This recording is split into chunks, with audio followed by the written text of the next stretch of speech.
Hey, welcome back.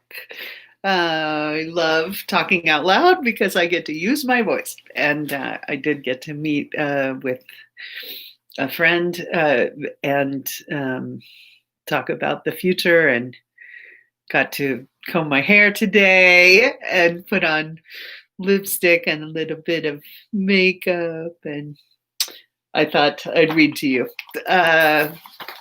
From the thesis, we'll pick up where we left off yesterday: art and self healing, self in parentheses. Live your life from your heart, share from your heart, and your story will touch and heal people's souls. And that's from Melanie Beatty. Healing is a spontaneous event that comes about through a kind of grace. It can happen anytime and in any place. It may or may not happen in the context of a healing session. It may come about simply with a smile from a stranger, the breeze blowing through the trees, the song of a bird, some reminder of our connectedness and wholeness, the beauty of life just as it is at this moment for us. It's a quote by Mary Maddox. I felt always that art heals, and more specifically and personally, my art, the act of me making my own art, heals me. From the time I was a little girl, art was the safe place I went to when my parents were fighting, or I'd allow myself to be fondled by the local pedophile when I was 9, or got good at giving it in order to please or impress some guy when I was 10. Or my teacher, who I trusted as my elder and had deeply intellectual conversations with, finally confessed his affections in ways that classified themselves for the space and time in which they happened as molestation when I was 12. Or my beloved boyfriend, who didn't seem to want anything from me but friendship, came out to me as gay when I was 17 and moved away. I knew from the word and picture journeys of coloring with magic markers that art healed me and helped me tell my stories that couldn't or wouldn't be told in other ways. Art, the act of making it, losing my story and thought and wild spinning ideas about things, and calming down to actually manipulate materials, pull the pen across the page, slow down and focus on the intricate details of stylized eyes and teardrops and tree branches. This was medicine for me. And it was self-administered and legal and free. And I could prescribe as much or as little as I needed. But this was always true for me. I needed it. I needed time to fall deeply into whatever would manifest in the communion between myself and the blank page. And this time became essential to my well-being. Showing up in visibility by having something unknown happen in the moment without preconception, and being present as that thing created itself through me, through my simple acts of dragging the pen across the page. This became my evidence. I was here, embodied and alive. And I had the innate ability to heal myself through these acts of showing up. And over time, I had insights that developed from imagery that showed up in the work and the stories it would tell me as it was being made through me. I believe this is nice. I will give us 2 sections in this reading. From the accumulated hours spent showing up in this way, some core beliefs grew up along with me. 1, I believe that markers really are magic, and coloring really can cure, calm, create, like Harold and his purple crayon, any world I want to live into. And I believe this from making my own worlds on paper and then watching them come alive as the environments, intersections, and relationships I found manifest in my surrounding world.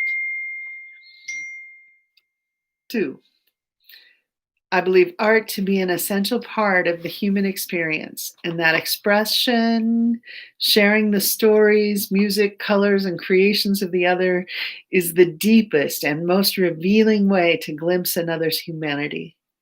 Art making is an essential part of my human experience, and sharing my stories, my music, my colors, and creations with another is my most essential way of making love in the world.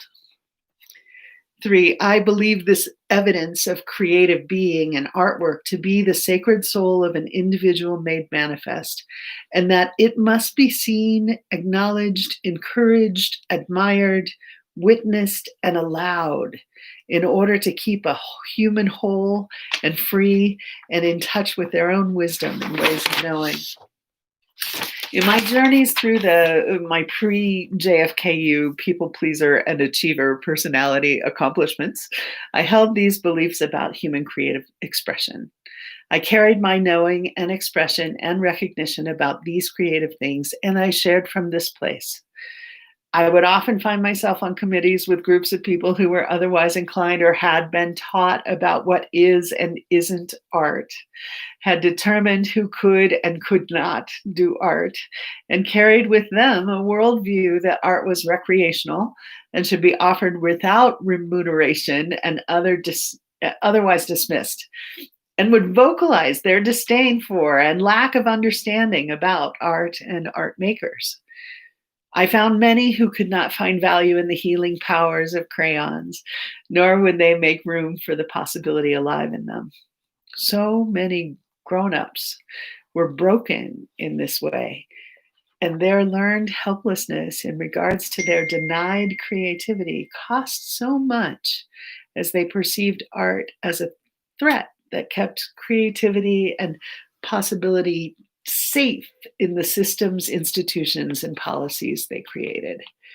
In essence, in the world I inhabited before JFKU, I found a lot of talk about art, a lot of business around other people's art, a lot of ideas about art in the abstract, but very little real wisdom and insight bubbling up from the embraced and shared understanding that comes from making it in community with real art makers. I felt like most people and important art happened in community, where an individual, open and sharing from that being's soul in free and uninhibited ways in a group of witness that could then catch fire, the fire of inspiration, and blaze up in a community of individual affected beings who were then held whole and witnessed as expressive inside the container of the group, who then went home with their stories of their expressions in and of the night and caught new circles of witness on fire with inspiration that kept begetting more art, more possibility, more creative human expression that could be brought to new circles of reverberating joy, spreading out in concentric rings of beauty all over this land. I am singing the line from If I Had a Hammer, that song I sang in fourth grade Highlands Elementary School stage in Fairway, Kansas, taught to me by my neighbor JT in his basement through a series of guitar lessons my mother arranged for me in the neighborhood, where I also took art lessons from the art therapist across the street that my mother also arranged, where I first learned about, read, and later did a seventh grade book report on Jung's Man and His Symbols that was rewarded with a place in honors English that put me in touch with the smartest, most creative kids in the world. That art therapist of mine had a boy child, a beautiful boy child that later killed himself. My experience with Joelle and my deep gratitude for her for showing me the world of art therapy and including me in a conference that happened at Crown Center in Kansas City at that formative time in my upbringing was sparked back alive into active when I took Pat B. Allen's Artists in Society class, where we read both her books, Art is a Way of Knowing and Art is a Spiritual Practice.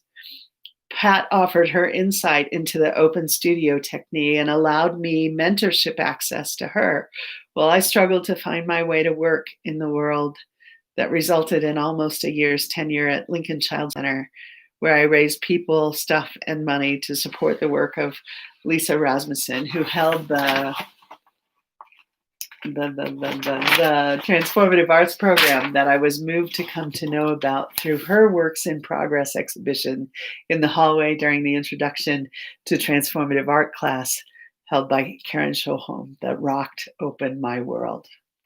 The Artist in Residence program idea that I started the mentorship with shifted to an artist in relationship understanding during that semester. And anyway, while in her class, I remembered Joelle and wrote to her and thanked her and told her what I was up to at JFK. Tucker, her son, was a color in the palette that I used to paint Expressing Bridges, lived experience from the Golden Gate Bridge, which I did as my final project for community collaboration A and B, as held by Sharon Siskin. Somewhere along the line, I felt I needed to ground into something I knew was there but couldn't see. Some source for the ways I believed about art and healing, some conversation with knowing others who also believed. I felt, as I felt for the 15 years of longing toward the program, that here in this community, I could find my tribe of knowing others that would give me language, research, community, and a strengthened sense of resolve about this felt sense of being right about the healing power of art. And again, I needed a safe space and container to process the grief that was welling up as wormhole between the worlds. I felt always that my dad was the one that prayed my being all the way in.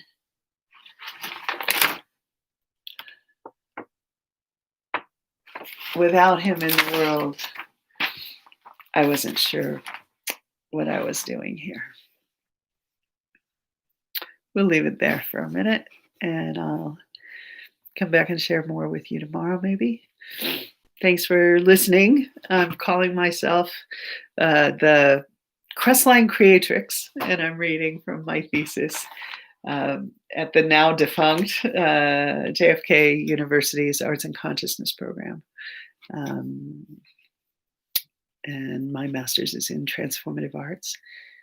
And I hope to use it here to do some teaching and some community building with other creatives that I find up here in the mountains.